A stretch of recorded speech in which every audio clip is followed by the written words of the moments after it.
Nearly 150 years ago, an astronomer observed an interesting curiosity. It wasn't in the far reaches of outer space. No, it was lying right there on the table in front of him. He noticed that the pages of the book of logarithm tables were more worn towards the front of the book than towards the rear. He set about to understand why and even wrote a mathematical paper on the subject. Fast forward nearly 50 years, and a physicist named Frank Benford happened upon the astronomer's work. Mr. Benford set about to understand whether or not the phenomenon observed by the astronomer in his book of logarithm tables had broader application. After compiling and analyzing thousands of data points, Mr. Benford summarized his findings. Mr. Benford observed a surprising pattern that is seen in many real-world datasets, and that is the distribution of leading digits is not uniform. Specifically, smaller digits, especially the number 1, appear as the leading digit much more frequently than larger digits. When graphed, the distribution of leading digits looks like this.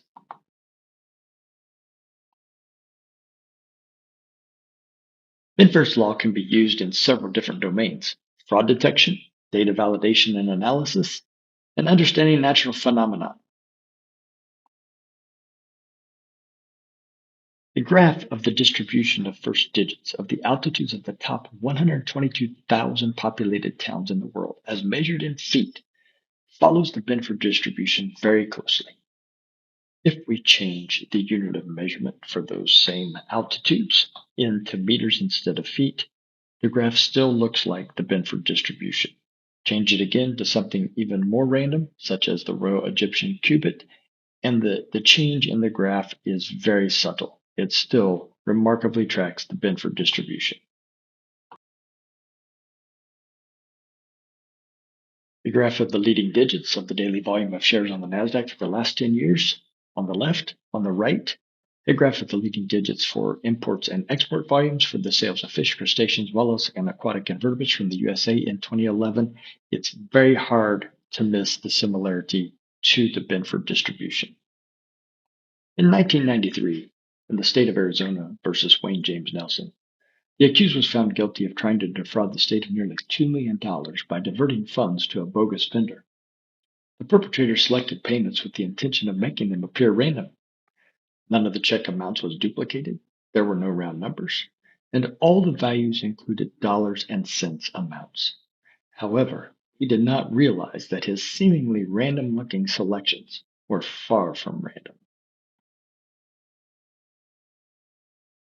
And you can put the power of Benford's law to work for you today. The Amerky Data Benford Analysis tool is available for download.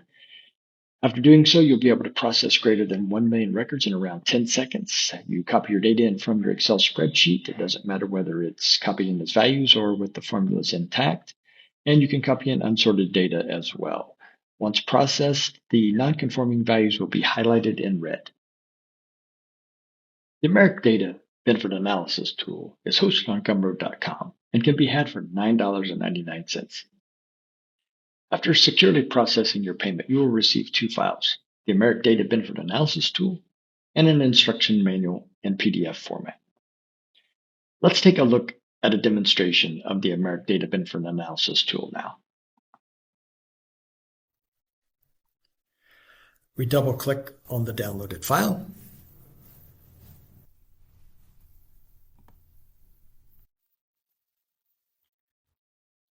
We accept the end-user license agreement. We select that this is the original workbook. The application launches. We'll just go ahead and kind of resize it here for the purposes of this displaying this demo.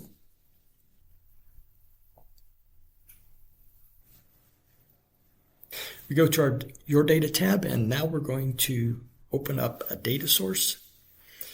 This data source has a little over 901,624 records. We're going to copy those data and place them in cell A1.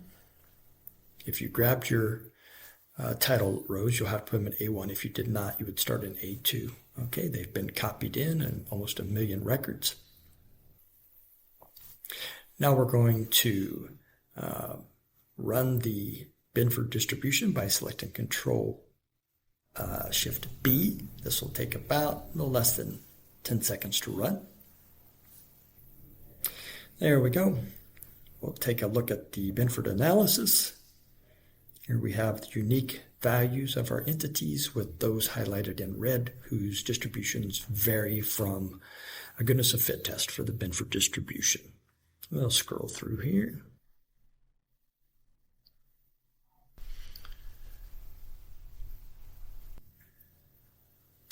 Now let's select one of those. We'll just select this last one here, and you'll see in less than a second, it processes it. It gives us a graph of that specific entity's data compared to the Benford distribution. And it also, in the Your Data tab, has filtered so that we're only seeing that entity's data points so that we can analyze those further. Going back to the Benford analysis, we'll just scroll up about midway through and grab another entity. We click on it, and again, in a split second, it has graphed this new set of data, and it has filtered this new data set. Let's scroll up to where we are. There we go.